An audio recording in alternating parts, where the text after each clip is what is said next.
안녕하세요. 앙샤와의 앙씨입니다.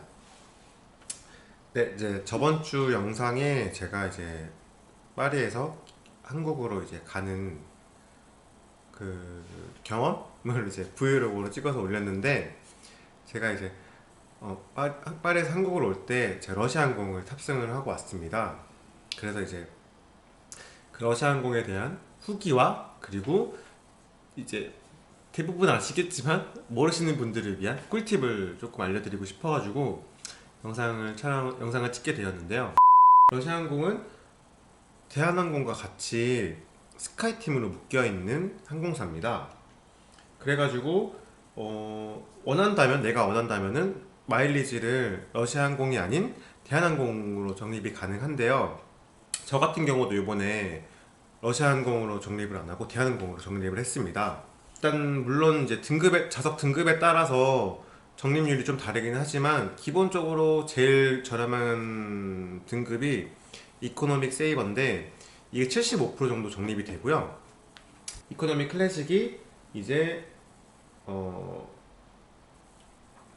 마일리지가 100% 적립이 가능합니다. 그 다음에 이코노믹 플렉스가 150% 적립이 가능하고요. 그리고 이코노믹 프리미엄부터는 150%, 200% 적립이 가능합니다. 그리고 이코노믹 플렉스부터는 수화물이 2개 정도가 추가가 2개 정도 이제 보내실 수 있어요. 그렇기 때문에 나는 짐을 2개를 정도 보내야 될 일이 있다 라고 하시는 분들은 괜히 따로 추가하시지 마시고 이코노믹 플렉스로 이제 결제를 하셔가지고 짐을 2개를 보내시는 걸 또 추천드립니다. 그리고 한 가지 또 꿀팁이, 아까 말씀드렸다시피 러시아항공에는 프리미엄 이코노미라는 좌석이 존재를 해요. 이 좌석은 비즈니스보다는 훨씬 저렴하고 이코노믹보다는 조금 가격이 나가는데, 이제 좌석 퀄리티도 딱 그 중간이거든요. 이코노믹보다는 조금 더 넓고 비즈니스보다 조금 더 작지만 이제 훨씬 더 이제 이코노믹보다 조금 더 크기 때문에 조금 더 편하게 가실 수 있다는 장점이 있습니다. 가격도 훨씬 비즈니스보다 더 저렴하기 때문에 나는 프리미엄 이코노미를 이용하고 싶다라고 하시는 분들은 이용하시는 것도 좋을 것 같아요. 그리고 나는 이코노믹을 좌석을 예매를 했는데 마음이 바뀌었어요.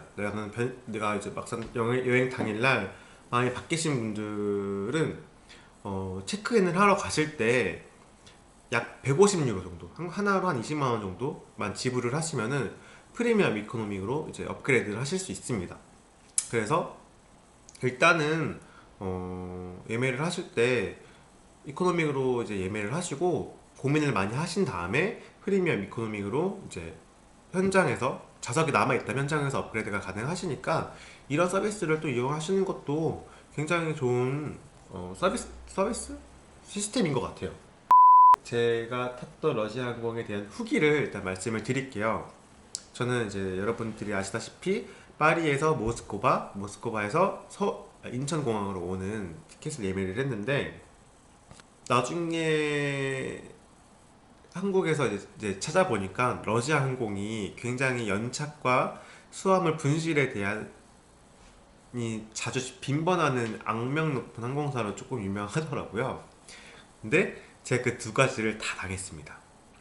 일단 파리에서 모스크바 갈 때도 일단 보딩이 연착이 됐었어요. 보딩 연착이 3, 40분 정도 됐는데, 근데 사실은 보통 비행기 많이 타시는 분들은 아시다시피 보딩 연착되는 경우는 사실 허다해요.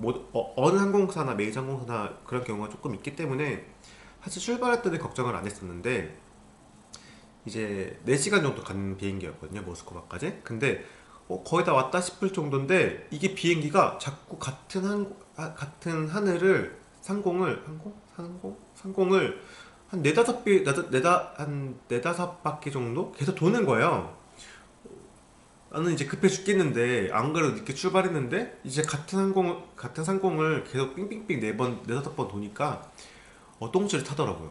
근데 이제 다행히도 네다섯 바퀴 돌고 이제 바로 이제 그 랜딩이라고 하나요? 착륙을 했는데, 이제 게이트까지 가서 이제 비행기 문을 이제 오픈을 하잖아요. 근데 일단 게이트까지 가는데 비행기가 엄청 오래 걸렸어요. 일단 엄청 오래 걸렸고, 그리고 게이트 앞에 도착을 했는데 비행기 문을 열지 않는 거예요. 그래서 처음은 기다렸죠. 처음은 조용히 기다렸는데 비행기 문이 열리지 않은 상태로 저희가 1시간 동안, 거의 1시간 동안 기내 안에서 대기를 했었습니다. 이유는 모르겠어요. 왜 기다려야 되는지에 대한 뭐 설명도 전혀 없었고요. 뭐 양해의 말씀도 이런 것도 전혀 없었기 때문에 사실은 거기 안에 있었던 탑승객분들은 다들 불쾌하셨을 거예요. 아무튼 그렇게 1시간 동안 비행기 안에 갇혀 있다가 이제 제 1시간 후에 이제 문이 열렸는데 그 문이 열렸던 시각이 모스크바에서 서울로 가는 비행기 항공편이 보딩이 시작되는 시간이었어요. 그러니까 이제 굉장히 오래 있었던 거죠. 그래가지고 이제 급하게 짐을 들고 막 뛰어갔어요. 뛰어가가지고 이제 여권 검사하는데 이제 또 저같이 늦으신 분들이 있더라고요. 그래서 막뭐 미안한데 혹시 양보 좀 해줄 수 있냐고 말하니까 아니 내 코가 석선데 누가 누굴 양보를 해요. 그래가지고 안 된다고 나도 늦었다고 해가지고 이제 막 다 쳐내고 제가 막 이제 뛰어갔더니 운이 좋은 건가요 나쁜 건가요 뭐 잘 모르겠는데 모스크바에서 서울 가는 것도 연착이 됐더라고요. 그래가지고 이제 딱 도착했을 때 이제 보딩이 시작되는 시점이었던 것 같아요. 그래가지고 다행히 줄을 서가지고 이제 갔는데 생각보다 탑승객들이 많지 않아가지고 제 옆자리에는 좌석이 비어있는 상태였어요. 그래가지고 이제 그거를 타고 이제 편하게 갔습니다. 가서 이제 도착을 했는데 짐을 이제 수화물을 찾으려고 이제 내려갔더니 한참을 기다려도 짐이 안 나오는 거예요. 근데 이제 저쪽에서 어떤 직원분이 짐 못 빠지는 분들은 저쪽 수화물 분실물 센터 가서 서류를 작성을 하라는 거예요. 일단 다 나왔다는 얘기죠. 근데 이제 수화물 분실센터에 갔더니 이제 저 혼자만 그런 게 아니고 한 20명 남짓한 탑승객분들이 짐을 못 받으셨더라고요. 자행히 작성을 하고 이제 서류를 받고 이제 집에 오고 나서 그 다음날에 짐은 도착을 하긴 했는데 사실 개인적으로 다시 러시아항공을 이용하겠냐고 묻냐고 하면 저는 안 할 것 같아요. 다행히도 저는 이제 기국편이었기 때문에 크게 뭐 똥줄이 타진 않았었는데 혹시나 이제 여행을 가는 입장이다 라고 했었을 때는 수화물 분실이 된다고 하면 굉장히 긴장이 되는 순간일 거고 똥줄이 타는 순간일 것 같아요. 양보다 질을 원하시는 분들한테는 러시아항공을 비추를 하고요.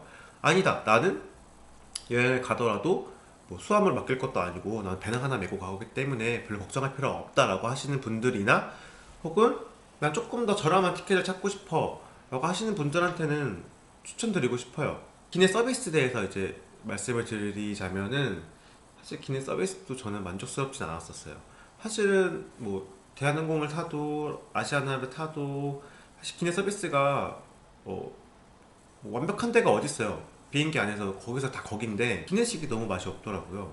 제가 저녁 비행기여가지고 식사를 저녁에 한 번, 아침에 한 번 이렇게 먹었었는데 사실 저녁 건 괜찮았어요. 저녁 건 그냥 저녁 뭐 먹을 만한 정도? 근데 아침에 너무 맛이 없는 거예요.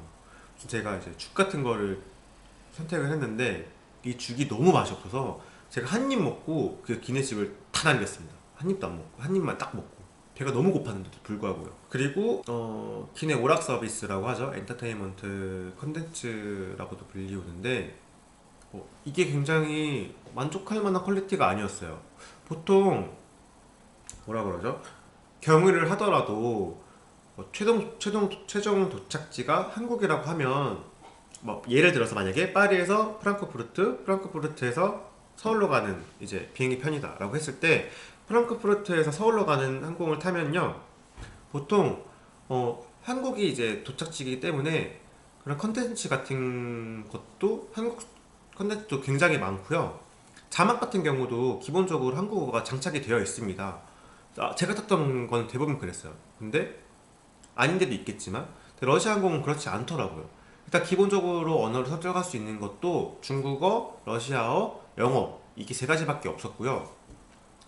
그리고 물론 한국 영화도 있긴 했지만 그거에 대한 이제 개수도 너무 적었고 외화 영화 또한 내가 이제 들을 수 있는 자막이 러시아어, 중국어, 영어밖에 없더라고요.